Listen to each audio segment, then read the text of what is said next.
The hottest topic of conversation these days in Hollywood is the same that's been wilting men's collars and raising women's voices in Des Moines, East Orange, and Twin Falls. I'm referring, of course, to the recent, shall we say, gaudy behavior of certain big names in the motion picture world. The headlines have been screaming and gossips have been smacking their lips. And I do believe these same picadillos have brought up one of the most urgent problems to be faced by Hollywood in many a year. What obligation do stars have to their public? Some actors feel that their personal behavior is their own business. As one actor friend of mine puts it, well, a star owes his public as a good performance. I don't agree. Oh, Patsy? Yes, Miss Hopper? Is there a man out there? I'll say there is. Right here. And I've been listening to everything you've said. Oh, simmer down, Bogey. Wait till you hear my next sentence. I don't need to. The name of said actor, this eager beaver who's been willing to shoot off his mouth, is Humphrey Bogart, I know. Well, you are the one. So that's why you asked me down here, to throw baseballs at my head. Well, Hedda, let me tell you. Wait a minute, Bogey. I asked you here because I want to play fair. I've always thought a columnist had an unfair advantage, a monopoly on the soapbox. So I intend to do something about it. Make room for two. Huh? Oh, now, Hedda, I never heard of anybody giving up a monopoly. But you've heard of the good old American custom of fair play. Seriously, Bogey, I believe in hearing the other side of the story, listening to what the other fellow has to say. All of it. Even if I throw a few baseballs myself? Go ahead, curves, spitballs, anything you've got. You're here to talk, Bogey, and say anything you like. Hedda, I love you. How about a little time in the bullpen? Give me a chance to get really warmed up, roll up my sleeves, line up my ammunition. Of course, that's part of it. I have some news to get out first, so take a chair and holler when you're ready. Oh, you'll hear me all right. Don't worry, Hedda. Hey, wait a minute, Hedda. I'm still here. Remember me? Humphrey Bogart. I sure do. You mean you're ready? Ring the bell and start the fight. Let's go. Bogey, here's the rest of what I was going to say about an actor's responsibility. It's about that morality clause, those few pungent words in practically every actor's contract, which gives his studio the right to fire him if his behavior is such that he throws discredit on his picture, his studio, or his industry. And, Bogey, I believe in that morality clause. I always have. Furthermore, I believe it shouldn't be there just to look at, as it has been all too many times. It should be used if the occasion demands. Yeah, well, Hedda, Mother told me there'd be days like this. She used to say that she thought I talked too much, and I'm beginning to think she's right. Shooting my big mouth off, I wouldn't be here if I hadn't. Defending a position that I find a little difficult to defend, because to a certain extent I agree with you. My position is simply this. I think an actor has a right to his private life. I think any public figure has a right to his private life. For instance, take Babe Ruth. Babe Ruth was a great baseball player. Right. And I think the public were a great deal more interested in how well he played baseball than how he conducted his private life. I think the same is true of, say, Ben Hogan, Sam Snead. I think they go out to see them play excellent golf. And as long as they play excellent golf, I think... did you want to say something? Just a minute. You see, they aren't on the motion picture screen. Their names aren't above a marquee of the theater. An actor or a star has a responsibility to a lot of people who get employment in the motion picture industry. Theater people, cashiers, people on the sets. It's a little bit different from sports. Well, yes, let's say it is. But I fail to see why. Let's say this. I'm not familiar with the morality clause, but I do think that a public figure's behavior should be kept within the bounds of good taste. That I do admit. Good. However, as you know, you were an actress once yourself. It's a very difficult thing to be in the public eye and twist and turn in order to satisfy all sects and religions and politics and so on and so forth. In other words, if I have heard it said that that an actor should have no politics, should have no religion. In other words, he should be some kind of a quiet worm who stays at home. Oh, well, Bogey, I don't believe in that. Because don't after believe all, no, I believe that an actor has any right that any other human being has got. Well, I read in your column once you said that actors should not get into politics. You being a Republican and I being a Democrat, you didn't mind the Republican actors getting into politics. No, I said that actors should not get into politics when it draws censorship upon the actor. If he were just Mr. John Doe, he wouldn't have been asked to do certain things. Yeah, well, that's true, but that's... You see, being a star, you've got to be more careful. Yeah, I agree than with some you. of the stars have been in the past. I'm not referring to you. I think you've been swell. I love you, and you know that. Well, thank you, dear. I love you. Thank you. I hope Betty won't object. Have a little music under this. No, I honestly feel that for instance, I don't know exactly what you mean by owing your public something. If you'll explain that to me. You see, a motion picture star is built up like a god. His or her really? name goes, you know that, don't try to be coy. His or her name goes up above the theater, so everybody tries to imitate them. Well, all you have to do is to look at Hopalong Cassidy now. Would you ever believe that this could happen? Why? He goes into their homes. All the kids, the boys and the girls, they've got to have a Hopalong Cassidy suit, otherwise they're not in the swim. He is the biggest thing today, and he hasn't been on the screen for, well, how many years? Well, what is it? But television brought him into the home. That's right. What is it that you think an actor shouldn't do? Well, I don't think he should... I mean, for instance, supposing that an actor goes out and maybe has a drink too many, and somebody comes up to him and irritates him, what should he do? Hit the fella or not hit the fella? Should he go home?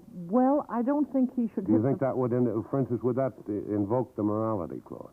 No, I don't think that would invoke the morality clause. I think we go back to Bergman, that does invoke the morality clause. But I think a drink now and again doesn't hurt anybody. But if you want to, and if you want to slug anybody, go home and slug them, but don't slug them in public. No, it's very difficult sometimes.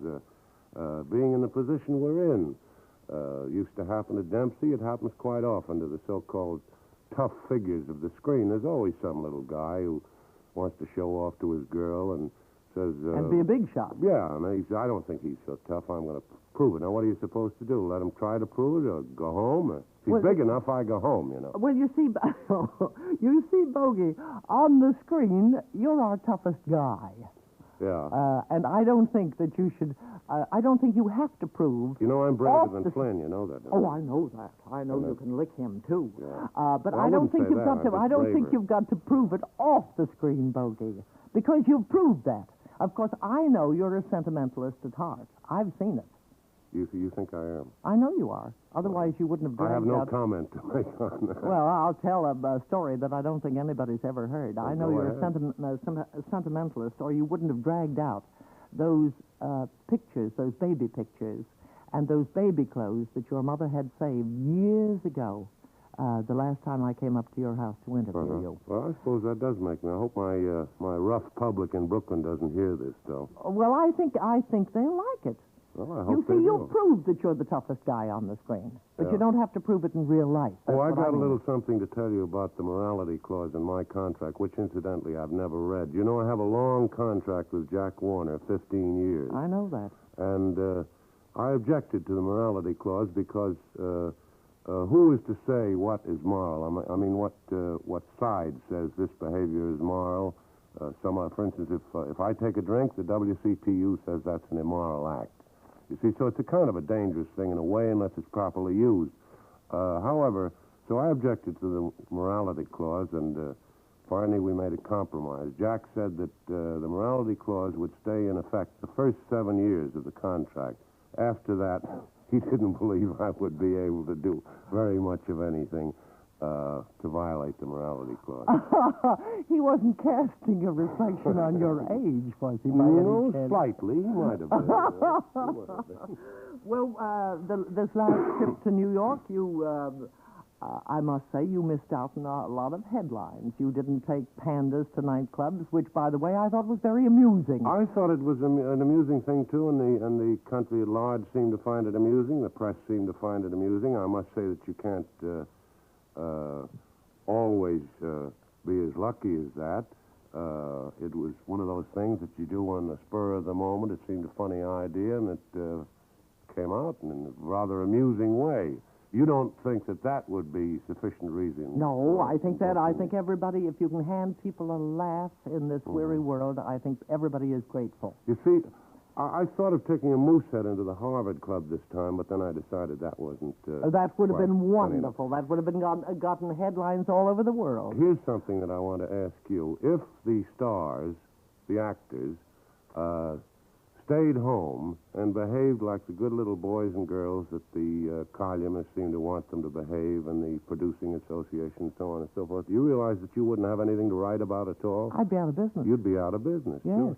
So It's people like you and Flynn and people like Shelley that. Winters and... oh, she's wonderful. Isn't she wonderful? Yes. You give us our headlines. Uh-huh. But they're amusing. But I don't believe you've done anything that really has ever brought censorship down on your head. No, I never have. Except... I like to live my life, not have to apologize for it. You know? Well, you haven't done much apologizing, No, Bogey. I don't. And I don't think you'll ever have to. But I thought you were really going to slug this. I expected you to hit me. Oh, no, I couldn't do that, Hedda. I like you too much. Oh, dear. Now, listen, let me ask you something. I suppose we're drawing to a close or something, because I'm running out of ideas. What, do you feel that a columnist, and I'm not referring to you, I'm referring to certain columnists in this town, owe their public anything at all, such a thing as being factual and truthful? Yes, I do. Checking their material before yes. getting people into a lot of trouble. I try to check before I do check before I use items that would be harmful.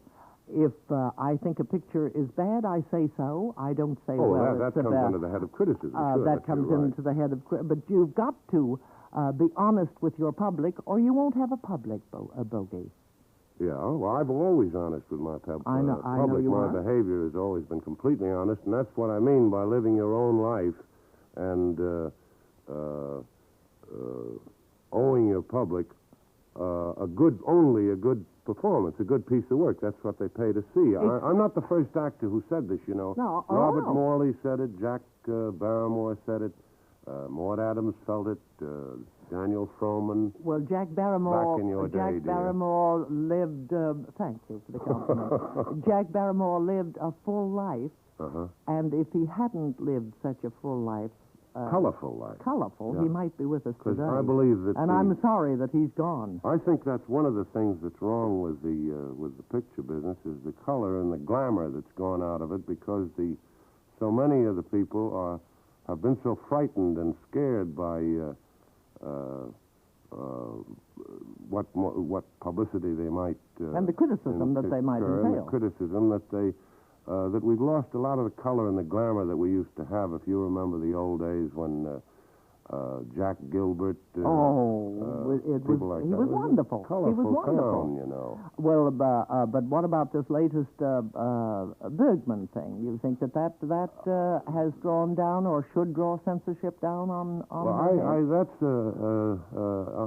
I'm a little loath to discuss that, because it's been discussed pro and con so much, and I like Ingrid very much. I do too.